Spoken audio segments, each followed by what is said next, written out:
Hi students, आज हम लोग अपने नए वीडियो में, जैसे कि मैंने अपने पुराने वीडियो में आपको बताया था कि अगले वीडियो में हम 4 टॉपिक पे चर्चा करेंगे।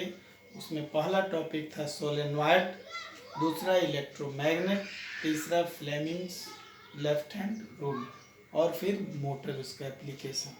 तो फिर हम शुरू करते हैं सोलेनॉइड्स के बारे में।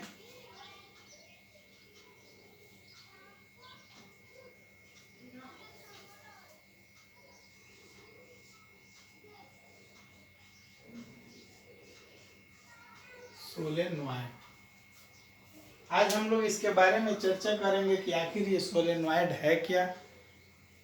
तो आपको मैं बता दूं कि जब कोई लंबा स्ट्रेट कंडक्टर ले लें, सपोज कीजिए कि ये वायर है, कोई वायर है जो लॉन्ग है और स्ट्रेट है, सीधा है। सपोज कीजिए कि इस सीधे वायर को हम ऐसे मोड़ मोड़ कर हम एक कॉइल बना दिए, और वो कॉइल किस तरह का हो गया, एक सिलेंडर के रूप में, सिलेंड्रिकल फॉर्म में हो गया। इनके बीच में यहाँ स्पेस भी है अंदर, ऐसे आप देख सकते हो, इस तरह आप अंदर जा सकते हो। मतलब एक कॉइल्ड स्ट्रक्चर हम बना दें किसी लंबा स्ट्रेट कंडक्टिंग वायर का, और इस तरह इसको बनाए हम कि इसका जो लेंथ है, ये जो लेंथ है वो ज़्यादा हो इसके डायमीटर के। इसका जो डायमीटर है इससे इसका लेंथ क्या हो, ज़्यादा हो, तो इसको हम क्या कहते हैं, सोलेनॉइड्स। आपको पिछले वीडियो में याद होगा कि मैंने बताया था कि अगर एक कंडक्टिंग वायर है और इससे करंट, अगर इलेक्ट्रिसिटी पास हो रही है, तो इसके चारों ओर अपना एक स्पेस होगा जिसमें कोई ना कोई फोर्स यहाँ पे अनुभव होगा, जिसको मैग्नेटिक फोर्स हम कहेंगे या मैग्नेटिक लाइंस ऑफ फोर्स कहेंगे। तो एक वायर है, ये लंबा वायर है, तो अपना ये इसका अपना स्पेस होगा, इस स्पेस में ये मैग्नेटिक फोर्स एराइज कर रहा है। अगर इसी कंडक्टिंग वायर को हम क्या करें, यहीं पे पूरा लपेट दे एक दूसरे के साथ, ये देखिए पूरा जब लपेट देंगे तो देखिए ये जो वायर है यहाँ अपना मैग्नेटिक, ये इसका अपना मैग्नेटिक फोर्स, ऐसे इसका मैग्नेटिक फोर्स क्या हो जाएगा, बढ़ जाएगा जब कॉइल के रूप में आएगा। तो वही उसी चीज को क्या कहते हैं, सोलेनॉइड्स। मतलब क्या हुआ कि when a long straight conducting wire bend and forms a cylindrical structure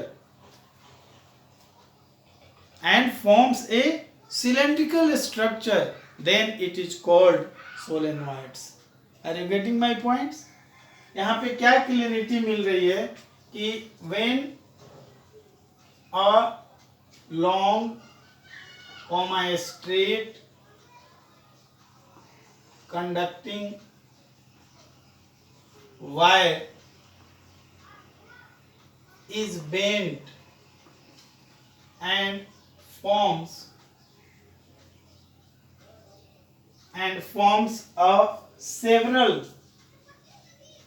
a several closed coil like structure। देखिए when a long straight conducting wire is bent and forms a several closed coil like structure, coil like नहीं, आप यहाँ पे लिख सकते हो cylindrical like, आप इसको यहाँ पे लिख सकते हो, ऐसे आप इसको डिफाइन कर सकते हो। फिर से मैं यहाँ पे बता रहा हूँ आपको कि सोलेनॉइड्स एक्चुअली में होता क्या है। तो देखिए a long straight conducting wire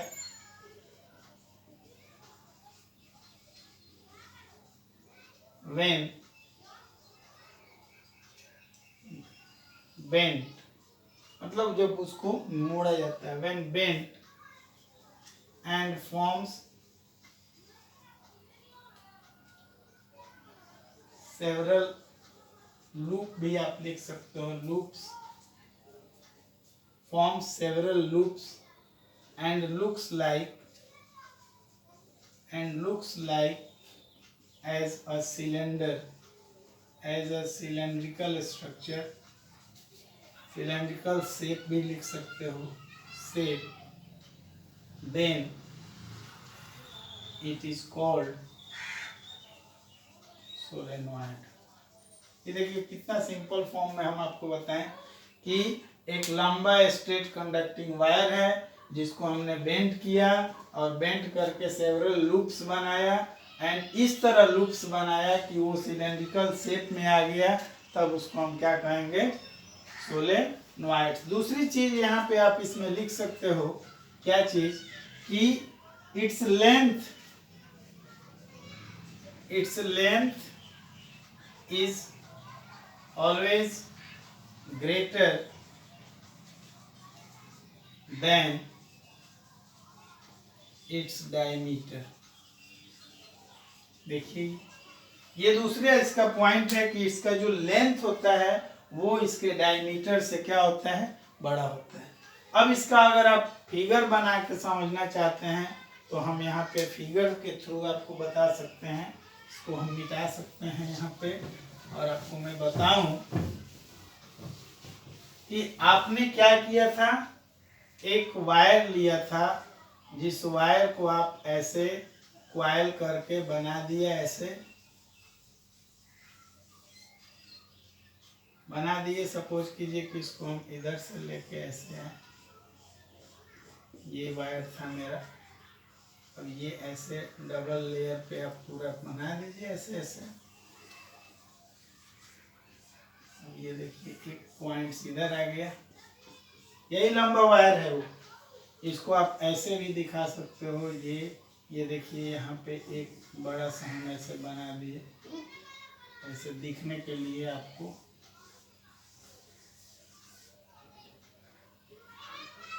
ये मैंने ऐसे इसलिए बनाया कि आपको ये होल दिखे, क्लियर।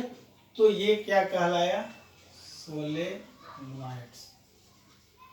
अब देखिए इसमें एक जो इसका पार्ट्स होगा वो नॉर्थ पोल की तरह काम करेगा, एक जो अदर पार्ट्स होगा वो साउथ पोल की तरह काम करेगा। अब देखिए नॉर्थ पोल और साउथ पोल की तरह काम कर रहा है, तो आप पढ़े होंगे क्या चीज, magnetic force, sorry magnetic lines of force या मैग्नेटिक फील्ड ऑफ लाइंस। उसमें आपने क्या दिखा था कि नॉर्थ से वो सारी जो मैग्नेटिक लाइंस होते हैं वो निकलते हैं, तो ऐसे निकलेंगे नॉर्थ से। ये देखिए एराइजेस फ्रॉम नॉर्थ साइड, ऐसे आप दिखा सकते हो, ये नॉर्थ साइड। और आप यहाँ पे भी दिखा सकते हो, ये तो साउथ का पार्ट्स हो गया, ये देखिए ऐसे दिखा सकते हैं आप ऐसे। तो नॉर्थ से निकला और कहाँ आएगा, साउथ में, ऐसे साउथ पार्ट्स में इंटर कर रहा है, देखिए कर रहा है। उसके बाद इसके जो अंदर अंदर होगा वो साउथ से किधर जाएगा, नॉर्थ के तरफ जाता है इंटरनली, आप देखे हैं। बीच से ऐसे भी आप बना सकते हो, ऐसे भी मैग्नेटिक फील्ड्स लाइंस आप बना सकते हो। तो इसमें क्या दिखाएंगे आप, नॉर्थ से निकलेगा, ये देखिए नॉर्थ से निकल रहा है। तो ये रहा आपका क्या चीज, सोलेनॉइड्स। क्लियर हुआ। सोलेनॉइड्स का मतलब हुआ कि कोई लंबा वायर आप ले लिए, लॉन्ग स्ट्रेट वायर है, और उसको पूरा क्वाइल कर दिए, किसी कोर मटेरियल के ऊपर पूरा क्वाइल कर दिए, तो वो क्या कहलाया, सोलेनॉइड्स। अब इस सोलेनॉइड्स का जो स्ट्रेंथ होता है, इसकी पावर जो होती है, वो किन फैक्टर्स पे डिपेंड करता है। तो यहाँ पे आपको मैं बताया, पिछले क्लास में भी आपको मैंने बताया था कि अगर नंबर ऑफ टर्न्स बढ़ा देंगे तो सारे क्लोज हो जाएंगे। तो एक वायर का अपना मैग्नेटिक फील्ड होगा, दूसरे वायर का, तीसरे वायर का, ऐसे नंबर ऑफ टर्न्स अगर बढ़ा देंगे। आप अगले टॉपिक में लिखेंगे factors factors on which its strength depends, जिस पे इसका क्या डिपेंड्स हो रहा है, स्ट्रेंथ डिपेंड्स हो रहा है। देखिए factors on which its strength depends. तो देखिए कौन कौन से फैक्टर्स होगा आपके सामने। पहला फैक्टर्स क्या आया, नंबर ऑफ टर्न्स। ये देखिए नंबर ऑफ टर्न, जितना ज्यादा टर्न होगा उतना ही उसके मैग्नेटिक स्ट्रेंथ क्या होंगे, ज्यादा होंगे। क्लियर। दूसरा देखिए, दूसरा पॉइंट है कि सपोज कीजिए कि ये सारे चीज जाके यहाँ कहीं ना कहीं सोर्स से तो जुटेंगे ना जी इलेक्ट्रिसिटी देने के लिए। तो ये अगर इलेक्ट्रिसिटी देने वाला जो पार्ट है यही कमजोर हो, यहीं से करंट कम जाए, तो ये कितना भी टर्न रहेगा तो ज्यादा से ज्यादा पावरफुल हो पाएगा नहीं। अगर यहाँ की बैटरी पूरी एकदम ज्यादा चार्ज है, पूरा वोल्ट मतलब क्या बोलते हैं एकदम गुड है, तो वो क्या होगा, ज्यादा से ज्यादा करंट सप्लाई करेगा। जब ज्यादा करंट सप्लाई करेगा तो सारे वायर के पास जो टर्न है उसके पास मैग्नेटिक फोर्स ज्यादा बढ़ेंगे।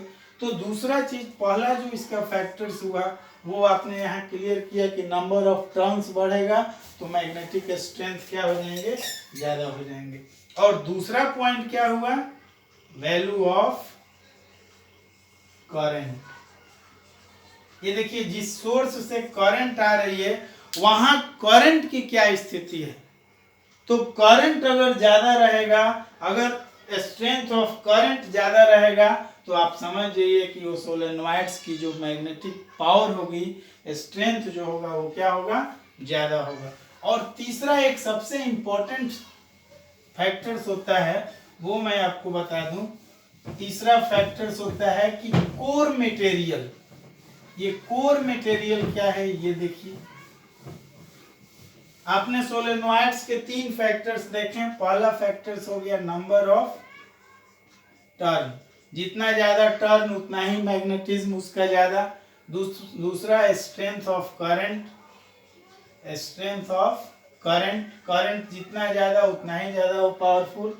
और तीसरा जो होता है वो होता है नेचर ऑफ कोर मटेरियल। ये देखिए ये भी एक इंपॉर्टेंट पॉइंट है। कोर मटेरियल का मतलब हुआ कि वो कंडक्टर किस चीज का बना है। अगर वो स्टील का बना होगा और नहीं तो सॉफ्ट आयरन का बना होगा, या इसके जितने भी एलॉय हैं निकेल का बना हो, कोबाल्ट का बना हो, तो इन सब से वो बन सकता है। तो इस स्टील पे होगा तो आप जानते हैं कि स्टील के अंदर एक कैपेसिटी होती है, एक प्रॉपर्टी होती है कि ये जल्दी अपना क्या बोलते हैं प्रॉपर्टी लूज नहीं करता है ये स्टील, लेकिन सॉफ्ट आयरन अपनी प्रॉपर्टी लूज कर देते हैं। यही कारण है कि स्टील का यूज परमानेंट मैग्नेट बनाने में किया जाता है। परमानेंट मैग्नेट, चूंकि परमानेंट मैग्नेट में क्या है ना कि वो हमेशा अपना मैग्नेटिज्म शो करेगा, लेकिन सॉफ्ट आयरन जितने होते हैं इन सब का यूज किसमें किया जाता है, टेम्पोरेरी मैग्नेट बनाने में, जिसमें इलेक्ट्रोमैग्नेट के बारे में इसके बाद हम पढ़ेंगे। तो यहाँ 3 फैक्टर्स आपको मैंने क्लियर किया। क्या चीज कि नंबर ऑफ टर्न अगर बढ़ेगा तो मैग्नेटिज्म बढ़ेगा, स्ट्रेंथ ऑफ करंट बढ़ेगा तब भी मैग्नेटिज्म बढ़ेगा। और तीसरा है नेचर ऑफ कोर मटेरियल। अगर उसका कोर मटेरियल जिस तरह का है उसके अकॉर्डिंग उसका स्ट्रेंथ होगा। क्लियर हुआ। तो अब यहाँ पे आगे हम आते हैं अगले टॉपिक पे।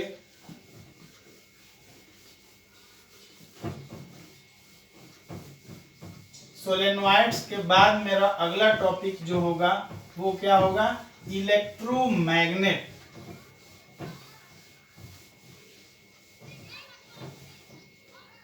अगला टॉपिक है मेरा इलेक्ट्रोमैग्नेट। ये देखिए ये इलेक्ट्रोमैग्नेट और सोलेनोइड में कोई खास अंतर नहीं होता है। अंतर मतलब आप समझ रहे हैं, जब आपको कोई मैग्नेट बनाना हो तो सोलेनोइड्स जो आपने लिया कंडक्टिंग वायर को आप कॉइल बना दिया और उसमें आप करंट इलेक्ट्रिसिटी पास कर दीजिए तो किसके जैसा काम करना शुरू कर देगा, इलेक्ट्रोमैग्नेट के जैसा। तो यहाँ पे आप लिख सकते हो कि it is a temporary magnet. ये देखिए पहला पॉइंट इसके बारे में आप लिख सकते हैं कि it is a temporary magnet, it is just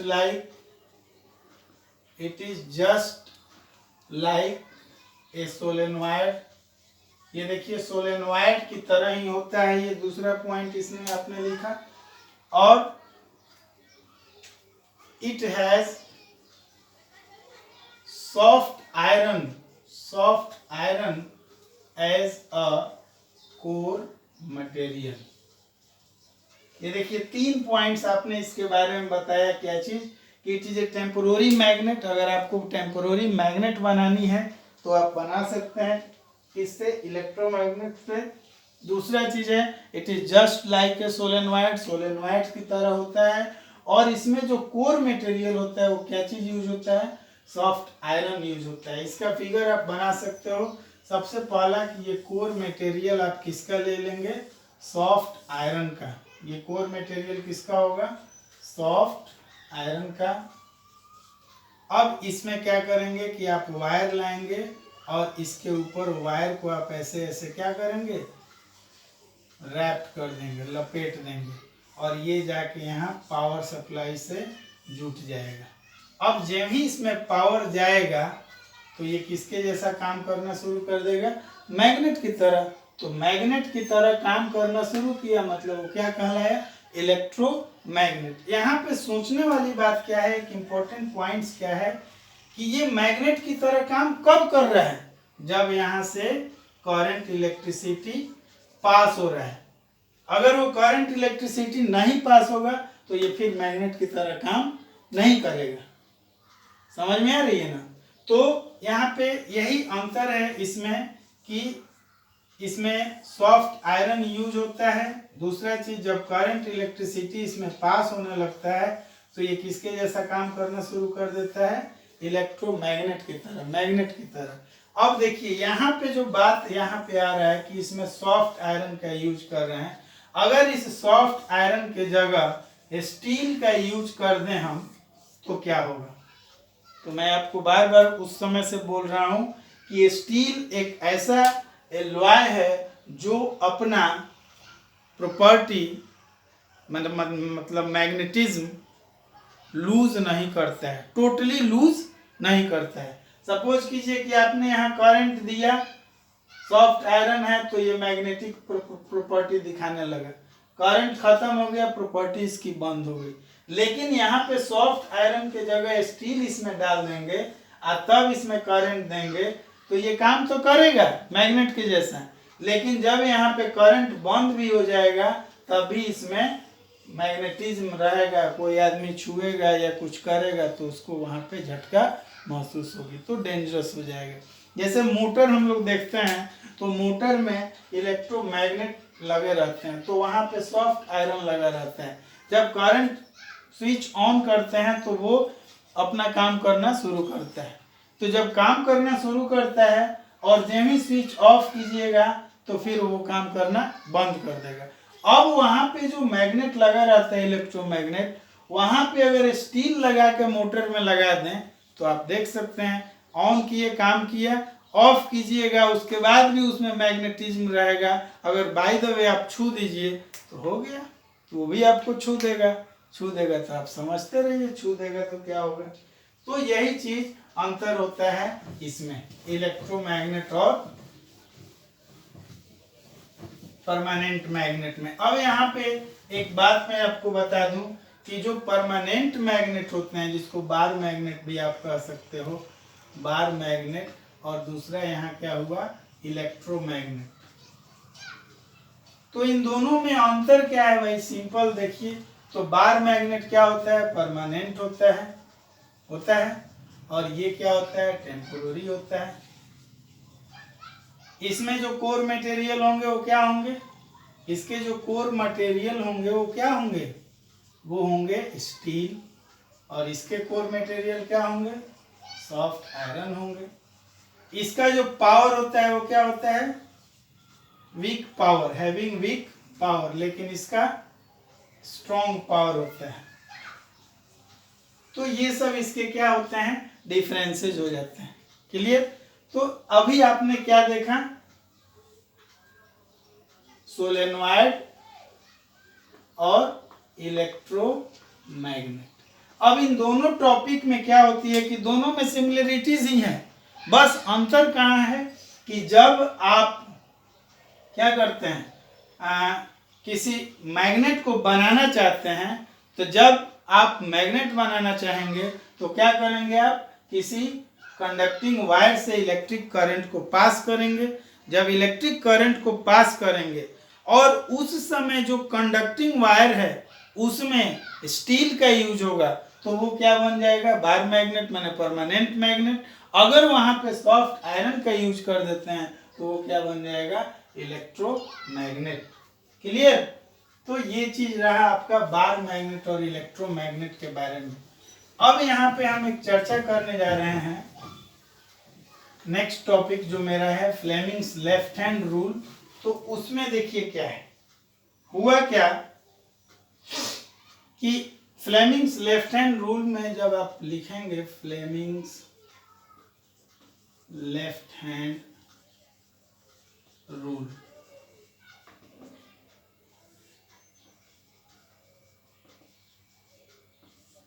तो यहां पे क्या है, इसका मेन कॉन्सेप्ट क्या है, इसका मेन कॉन्सेप्ट क्या है कि जब कोई करंट कैरिंग कंडक्टर,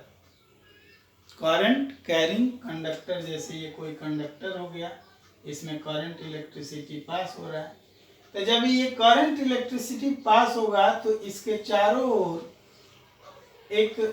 चारों ओर जो स्पेस होंगे, कुछ मतलब ज़्यादा स्पेस नहीं, उसके अकॉर्डिंग स्पेस, वहाँ पे एक फोर्स क्या होगा, एक फोर्स एक्सपीरियंस होता है, एक फोर्स एक्सपीरियंस होता है।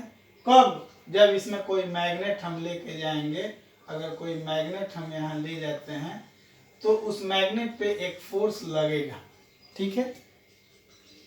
तो फोर्स लगेगा, इसका क्या मतलब हुआ, इसका मतलब हुआ कि when current electricity pass through a conductor, then the surroundings of the conductor experience a force when a magnet comes in their surrounding। उसके सराउंडिंग में अगर कोई मैग्नेट आता है तो उस पर एक फोर्स का एक्सपीरियंस होगा, अनुभव होगा। क्लियर। ये चीज जब पता लग गया कि हाँ कोई कंडक्टिंग वायर है, उससे करंट इलेक्ट्रिसिटी पास हो रहा है और उसके जो एरिया है उसमें अगर कोई मैग्नेट आता है तो उस पर एक फोर्स एक्सपीरियंस होता है।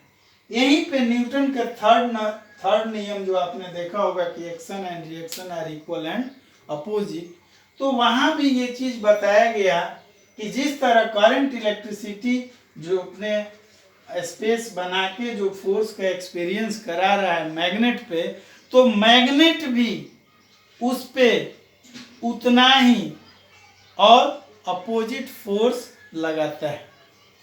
क्या मतलब हुआ कि भाई अगर हम ये कंडक्टिंग वायर है, इससे इलेक्ट्रिसिटी हम पास करा रहे हैं, ये देखिए यहाँ से इलेक्ट्रिसिटी पास हो रही है, अगर यहाँ पे कोई मैग्नेट रख दिए तो इनके बीच जो फोर्स लगेगा उतना ही फोर्स ये भी इस पे लगाएंगे। क्लियर। तो इस पे फ्लेमिंग्स अपना नियम दिए। अब देखिए ये क्या नियम दिए, कैसे दिए, उसके बारे में हम चर्चा कर रहे हैं। फ्लेमिंग साहब ने, देखिए नाम से क्लियर है, लेफ्ट हैंड रूल। अब अपना कौन हाथ लिए, वो बायां हाथ ले लिए, अपना लेफ्ट हैंड रूल ले लिए, मतलब अपना बायां हाथ ले लिए फ्लेमिंग। और लेके क्या किए वो, यहाँ देखिएगा कि वो अपने 3 फिंगर के बारे में चर्चा किए। 3 फिंगर, वो कौन कौन से फिंगर थे वो देखिए। पहला था थंब हो गया, ये थंब हुआ। उसके बाद इसको फोर फिंगर कहा जाता है। क्या कहा जाता है? Four finger.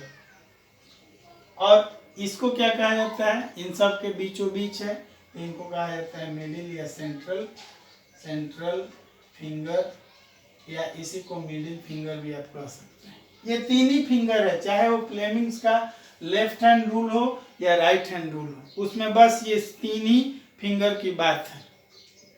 तो फ्लेमिंग ने क्या कहा? इन्होंने कहा कि जब आप अपने इन तीन फिंगर को, इसको थंब को, फोर फिंगर को और सेंट्रल फिंगर को, इन तीनों फिंगर को व्हेन यू स्ट्रेच, जब आप इसको स्ट्रेच करेंगे, when you stretch these three finger, thumb, four finger and central finger, like perpendicular on each other, एक दूसरे पे परपेंडिकुलर करके ऐसे स्ट्रेच करना है कि ये इस पे परपेंडिकुलर हो जाए, ये इस पे परपेंडिकुलर हो जाए, ये इस पे परपेंडिकुलर हो जाए। तो आप इस तीनों फिंगर को इस तरह आपको स्ट्रेच करना है कि ये तीनों एक दूसरे पे क्या हो जाए? परपेंडिकुलर हो जाए। तब परपेंडिकुलर हो गए, उसके बाद इन्होंने क्या बताया? उसके बाद इन्होंने बताया कि देन, यहां देखिएगा, हम बात कर रहे हैं यहाँ पे क्या चीज? मैग्नेट और करंट की, मैग्नेटिक इफेक्ट ऑफ करंट। तो इसमें दो ही हमारा पॉइंट है, एक मैग्नेटिक और एक करंट। यहाँ तीन फिंगर की बात आ रही है। तो यहाँ पे देखिए, आप थोड़ा सा दिमाग ट्रिक लगाएंगे तो वो क्लियर हो जाएगा। इन तीनों फिंगर में मिडिल कौन है? मिडिल में फोर फिंगर है। तो इसको मिडिल जब आप लिखोगे तो मिडिल किससे लिखा जाता है? एम से। तो इसको आप हमेशा याद रखना कि ये जब भी इंडिकेट करेगा तो मैग्नेटिक फील्ड को बताएगा। क्लियर हो गया? अब देखिए, ये थंब और सेंट्रल फिंगर की बात आई तो इन दोनों में आप देखिए कि सबसे ज्यादा मूवमेंट कौन करता है? अंगूठा। सबसे ज्यादा पैसा वैसा गिनना है तो देखिए, इससे भी ज्यादा मूवमेंट किसका होता है? अंगूठे का। मतलब आप समझ जाइएगा कि थंब पर मोशन की बात हो रही है। तो मोशन तभी होगा जब इस पे फोर्स लगेगा। ठीक है, अब बच गया ये, तो इसको आप क्या लिख देंगे? करंट, मैंने इलेक्ट्रिकल फील्ड। तीनों पॉइंट आपको क्लियर हो रहे हैं? फ्लेमिंग्स लेफ्ट हैंड रूल में क्या लिखना है कि when you stretch your three finger of left hand in such a way that these three finger are perpendicular to each other, then तब क्या? if, अगर the forefinger indicates the magnetic lines, forefinger indicates the magnetic lines and the central finger indicates the क्या चीज? Current, then the thumb, thumb क्या? अंगूठा दिखाएगा। तो the thumb indicate the force of these two field and rotate themselves, और वो अपने आप को क्या करेगा? रोटेट करेगा। यही क्या है? फ्लेमिंग्स लेफ्ट हैंड रूल है। तो फ्लेमिंग्स लेफ्ट हैंड रूल आखिर क्या दिया? कंक्लूजन क्या हुआ इस फ्लेमिंग्स का? फ्लेमिंग्स लेफ्ट हैंड रूल जो आपने पढ़ा, इसका कंक्लूजन क्या है? क्या इससे हमको क्या मिला? फ्लेमिंग्स ने तो यही बताया। क्या बताया भाई? कि अगर मैग्नेटिक फील्ड है और इलेक्ट्रिकल फील्ड है, उस दोनों फील्ड को आपस में इस तरह हम अरेंज करें कि एक दूसरे के ऊपर परपेंडिकुलर हो जाएं, तब वो बता रहे हैं कि तो जो थंब होगा वो क्या दिखाएगा? फोर्स। मतलब उन दोनों के चलते जो फोर्स होगा वो दिखाएगा। तो यहाँ पे देखिए, ये कंक्लूजन में लिखिएगा कि Fleming's left hand rule give the rule to determine the direction of force, direction of force acting on a conductor on a current carrying conductor. पूछता है कि फ्लेमिंग्स लेफ्ट हैंड रूल क्या बताता है भाई, तो ये एक नियम बताता है कि जो फोर्स लग रहा है उस कंडक्टर पे उसका डायरेक्शन क्या होगा। तो यहाँ देखिए, जब आप अपने तीनों उंगली को स्ट्रेच करेंगे, सपोज कीजिए कि हम ऐसे बताएं कि ये अगर मैग्नेटिक लाइंस को बता रहा है और ये आपको करंट इलेक्ट्रिसिटी बता रहा है, तो इसके बीच में जो ये डायरेक्शन होगा ये क्या बताएगा, फोर्स ऑफ मोशन। तो यही आपका फ्लेमिंग्स लेफ्ट हैंड रूल है। अब इसके एप्लीकेशन पे हम लोग चलेंगे आगे। तो इसके एप्लीकेशन में हम लोग क्या देखेंगे, मोटर के बारे में। जो मोटर हम लोग घरों में देखते हैं वो मोटर इसी के चलते काम करता है, इसी प्रिंसिपल पे काम करता है। जिस तरह आपने देखा कि ये क्या किए लोग कि ये देखिए करंट इलेक्ट्रिसिटी है, ये मैग्नेटिक फील्ड है, तो इस तरह क्या किया कि एक इस तरह का कंडक्टर बना दिया और कंडक्टर बना के इसके दोनों साइड में मैग्नेट रख दिया। तो क्या होगा, जब इसमें से इलेक्ट्रिसिटी मूव करेगा, तो जब इलेक्ट्रिसिटी यहाँ आएगा तो ये मैग्नेट और इलेक्ट्रिसिटी के बीच में यहाँ फोर्स डेवलप होगा जिसको टॉर्क कहेंगे, और ये पुली पे फंसा रहता है। ऐसे सब इस मोटर में आपको हम बताएंगे। तो वो फोर्स इस पे लगाएगा तो वो इसको दाबेगा नीचे, तो ये एक बार रोटेट होगा, तब तक करंट का डायरेक्शन यहाँ चेंज हो जाएगा, तो फिर ये ऊपर उठा देगा। इस तरह वो क्या होने लगेगा, रोटेट करने लगेगा। तो जब रोटेट करेगा तो क्या हो जाएगा, मोटर चलना शुरू हो जाएगा। तो यही चीज़ है आपका क्या चीज़,